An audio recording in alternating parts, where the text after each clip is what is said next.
Video ini bertujuan untuk memberikan pemahaman bagi petugas persampahan terkait dengan pentingnya personal hygiene saat bekerja. Halo para petugas persampahan Dinas PKPLH yang merupakan ujung tombak kesehatan lingkungan Kabupaten Kudus. Yuk simak informasi berikut ini.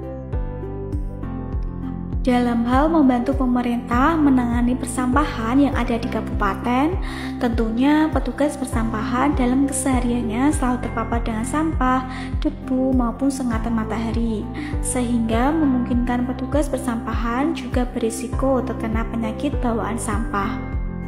Sampah-sampah yang dihasilkan oleh rumah tangga ini tentunya dapat mengalami pembusukan oleh mikroorganisme, yang mana adanya hal ini dapat menghasilkan gas yang berbau busuk dan berbahaya seperti amonia hidrogen, sulfida maupun metil merkaptan, yang mana adanya gas-gas ini dapat memungkinkan petugas persampahan terkena sesak nafas, penyakit mata maupun infeksi saluran cerna. Selain itu, petugas persampahan juga memungkinkan terkena penyakit kulit dan infeksi cacing akibat terkontaminasi bakteri dan kuman yang ada pada sampah. Adanya hal tersebut tentunya membuat petugas persampahan perlu meningkatkan kewaspadaan serta melakukan tindakan pencegahan penyakit seperti menjaga personal hygiene, menggunakan alat pelindung diri, maupun menerapkan kewaspadaan umum.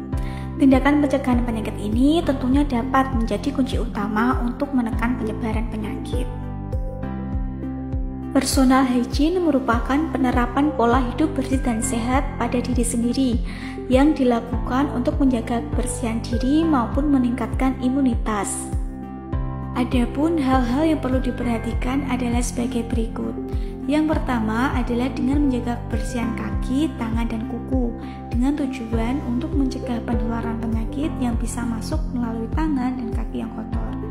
Upaya yang dilakukan yakni dapat mencuci tangan dan kaki menggunakan sabun setelah bekerja, sebelum atau sudah makan, serta rajin memotong kuku yang panjang. Yang kedua yakni menjaga kebersihan rambut. Bagi petugas persampahan, tentunya menjaga kebersihan rambut perlu diperhatikan, mengingat aktivitasnya sering berada di ruang terbuka, sehingga untuk menghindari rambut cepat kotor dan menjadi sarang penyakit. Yang ketiga adalah dengan menggunakan pakaian kerja. Hendaknya petugas persampahan saat melakukan aktivitas bongkar angkut sampah di TPS maupun melakukan pengangkutan sampah di rumah warga, hendaknya menggunakan pakaian kerja berlengan panjang untuk melindungi tubuh atau kulit dari penyakit akibat lingkungan kerja. Yang keempat adalah menggunakan alas kaki. Penggunaan alas kaki bagi petugas persampahan tentunya perlu diperhatikan, terutama saat melakukan kegiatan bongkar angkut sampah, untuk melindungi kaki dari benda tajam atau berbahaya. Sebaiknya juga menggunakan alas kaki berupa sepatu boot. Yang kelima yakni menggunakan sarung tangan. Penggunaan sarung tangan tentunya sangat penting dilakukan untuk melindungi tangan dari benda tajam, juga melindungi tangan agar terhindar dari pengotoran oleh sampah yang banyak mengandung mikroorganisme patogen. Yang keenam yakni menggunakan alat pelindung kepala.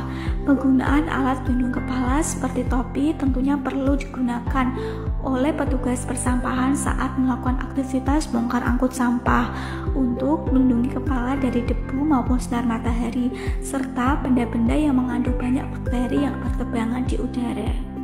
Yang ketujuh yakni menggunakan masker. Dalam menjalankan aktivitasnya seperti melakukan bongkar angkut sampah di TPS ataupun melakukan pengangkutan sampah di rumah warga, hendaknya petugas persampahan menggunakan masker dengan tujuan untuk melindungi hidung dari bau akibat gas-gas yang timbul akibat pembusukan sampah organik, yang mana untuk menghindari petugas persampahan menderita gangguan sakit kepala, keracunan, ataupun kematian. Dengan ini diharapkan petugas persampahan tentunya lebih peduli dengan kesehatan dirinya, lebih meningkatkan personal hygiene, meningkatkan kepatuhan penggunaan alat pelindung diri dalam bekerja, serta meningkatkan kewaspadaan diri sebagai upaya mencegah penyakit akibat kerja.